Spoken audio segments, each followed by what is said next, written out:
Anger against injustice makes the voice grow harsh. But you, when at last it comes to pass that man can help his fellow man, do not judge us too harshly.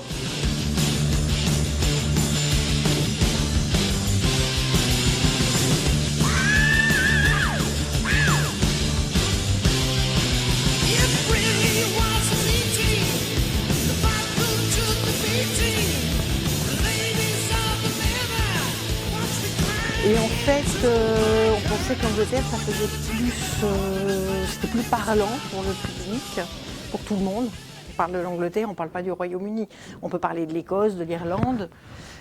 Pays de Galles, c'est déjà plus difficile, mais il n'y a pas de représentation, je pense, dans la tête des gens concernant le Royaume-Uni. Donc on s'est dit, on va évoquer une entité qui parle à tout le monde, qui est simple. Et l'autre raison, c'est qu'en fait, les films produits au Royaume-Uni sont beaucoup distribués en France. C'est la cinématographie, c'est la troisième cinématographie disponible après le cinéma américain et le cinéma français. Eric Love, his stardom, 19. Donc c'est toujours le même axe qu'on a, c'est comment les films parlent de leur société. Donc c'est l'axe principal du choix des films. Donc comment le film nous parle de ce que c'est l'Angleterre aujourd'hui. Aujourd'hui ou il y a quelques années, parce qu'il y a aussi une dimension un peu historique dans la programmation.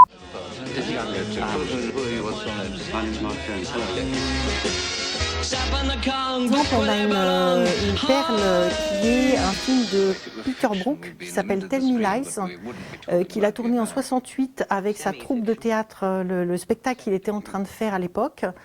Et c'est au moment de la guerre du Vietnam, il demande à ses comédiens de prendre position sur la guerre du Vietnam et alors le principe de la guerre, de l'intervention américaine au Vietnam et aussi du traitement par les médias de la guerre, notamment de voir par exemple des photos d'enfants morts dans la presse par exemple, etc. Et à partir de réactions comme ça à des événements, il y a toute une réflexion qui est menée dans le film, et en même temps c'est un film qui montre les manifestations de l'époque, la contre-culture avec les chansons. Tell Me Lies, c'est un titre de chanson qui était contre la guerre du Vietnam justement, et il y a une scène absolument saisissante pour nous aujourd'hui de jeunes artistes qui interrogent les députés sur la position politique du Royaume-Uni face à la guerre du Vietnam, et chacun va expliquer très clairement sa position, à la fois sa position politique, son sentiment personnel, et sans langue de bois, c'est-à-dire en disant clairement les choses. Et alors ça, on ne connaît plus ça. Je ne sais pas si on connaît encore ça en Angleterre aujourd'hui, mais en France, non.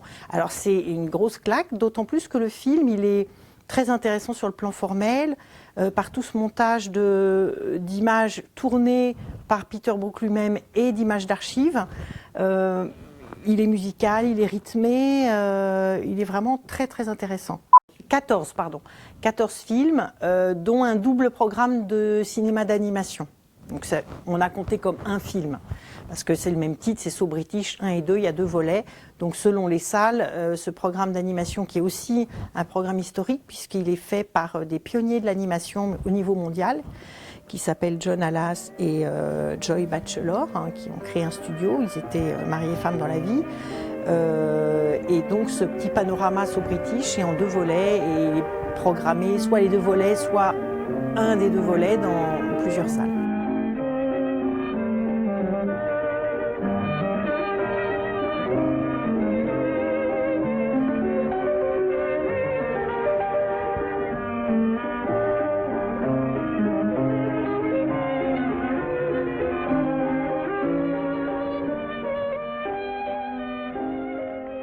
Il y a 12 salles qui participent à la manifestation, dont le Casino de Villiers, qui avait participé à l'Œil Vert il y a de nombreuses années et qui revient cette année avec une très bonne programmation, puisqu'il y a pratiquement l'intégralité de la programmation, enfin une grande partie des films pourra être découverte au casino. This is not just a local problem. Somehow in the deep ocean, we've got more trash than life. We produce too much waste. We don't think about the consequences when we throw stuff away. It seems to be a case of J'avais envie que les gens voient le maximum de films. Donc l'idée, c'est peut-être pas d'en avoir trop, mais de resserrer et de pousser les gens à dire j'ai vu celui-là, mais je vais voir celui-là et celui-là. Alors peut-être pas les 14, mais y compris dans le choix des films d'animation, on voulait toucher le public familial, mais aussi avec ce programme patrimonial So British, toucher aussi les adultes qui s'intéresseraient à l'histoire du cinéma anglais, voilà, plus largement.